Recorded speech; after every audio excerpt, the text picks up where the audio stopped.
Hi, I'm Peter Knight. I want to talk to you today about the one true cause of slicing. So of course this video is probably not going to apply to too many of you. But for those of you who do slice, there are two key things that are responsible for the direction the ball flies in. The first is where the club face is aimed at impact. If my club face is square to the target at impact, in other words is aiming straight at the target, the ball will start straight. If my club face is aimed to the right of the target, the ball will start to the right of the target, and if the club face is aimed left, the ball will start left.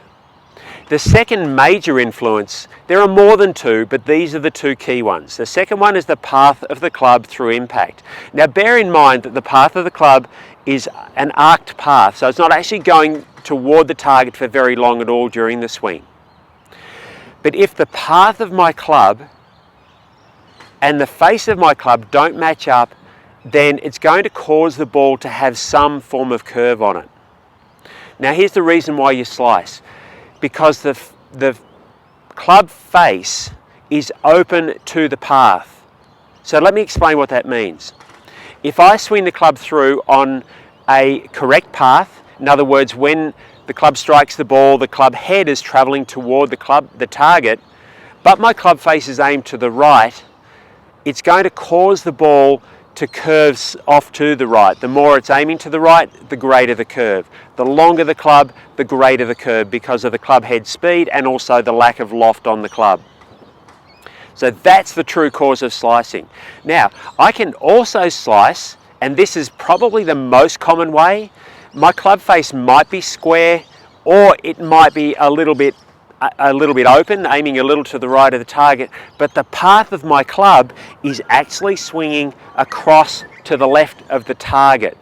So that does the same thing as my club face being open to a square path. So in other words, the face is still open relative to the path. That's the major cause of slicing for all players. The reasons for that, of course, they're going to vary. Generally, your grip is responsible for club face control, so check your grip to make sure that that's correct. But the major cause of that path being incorrect is poor sequencing. Now what do I mean by that? When the club gets to the top of the swing, as it swings down, it should be swinging on an angled path down and out to the ball. What most players do is they start the downswing either with their arms or their hands or by throwing the club head or a combination of all three. And what that does is it starts the club moving on an incorrect orbit, and it will always swing across to the left. Once you've started the downswing, whatever orbit that club's moving on, it's going to stay on it. And if that's an orbit that's going to make the club swing to the left of the target, an outside-in swing path, the ball is most likely to slice. The only time it won't is if your club face is aiming left, in which case the ball will go left and stay left of your target.